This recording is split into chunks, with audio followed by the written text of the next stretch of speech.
Welcome to Eltham CKD Close Quarters, Weapons and Non-Weapons. These video guides are designed to show you each movement technique. Please practice the move, get it fluent so it's second nature, and then concentrate on building up the speed. Purple close quarter, upward knife slash or groin stab. Particularly nasty again. Notice the sign is in, right hand, left leg forward. We're going to do a cross block. And the way this works is like this. If it's in his right hand, my right arm goes over my left arm, and there's also called a scissor block. If the knife is in his left hand, my left arm goes over my right, so it becomes here. The reason being, it's easy to demonstrate from this one, is I want this thumb to eventually get into the goose. So there's your clue. So you're going to go back in the right front stance. So as the knife comes in, I cross block it. This thumb will go behind the back of the hand and rotate, using both hands for power, you rotate the arm round. This will automatically make his body bend forward. It's pure mechanics. His central gravity will go forward because the pain will be too much. You keep this into your chest. I see too much of this. All he's got to do is bend his arm and he will escape. Block, rotate, immediately bring into your chest. In real life, you will now be really piling that pressure on, bending that wrist towards his bicep. Intense pain. For practicing purposes, keep it gentle. At this point here, you lower your torso from the waist and you can see the effect. So I'll ask Chris to come up. So we're not relying on just our hands. Because if we rely on just our hands, it takes a long time for the pain to kick in, and he'll start using this, and he'll start using this.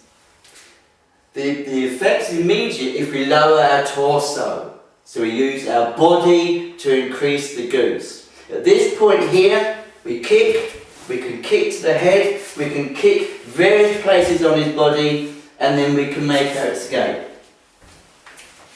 For the senior grades, we're talking probably ill down and above, maybe brown belt. I want the attacker to be a lot more active. So in real life, he will be thrusting at his palm, like that. And once more. Okay, good. Now that's far more realistic than just holding the knife there, a bit like the ice pick thing we went to earlier on. So what you must do with the thrusting knife here, you must use your head. Can you see my head? It's pushing into his shoulder. Now because of the lack of the room in this videoing, I would be pushing him back while I'm trying to get that goose on.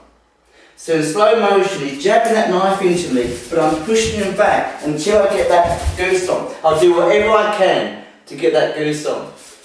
The thing to note is that while you are pushing someone back, it's easier to get the goose on than stationary. A lot easier. Because momentum, as the knife goes back and they're being pushed back, then the momentum makes it a lot easier to put the goose on. So it's very hard because we're limited with space here. But please, the higher ranks, let's see the jabbing motion as in real life, and the defender pushing with the head against their shoulder to get the goose on. Very important for the higher grades. Okay, so this is the effect. So I'm pushing him back here, I've got the goose on immediately into my chest here, kicks, kicks, kicks, and ask Chris to stand up. I'm not keen on a lot of you guys, you like to do arm bars from here. I don't like this. Can you see why I don't like this? So I'm going to ask you to restrict yourself to the goose and the kicking as much as possible here.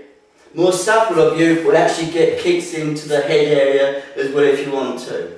If you want to take down from this position, I recommend this very simple one. You've got the goose on, both hands are restraining the hand back here.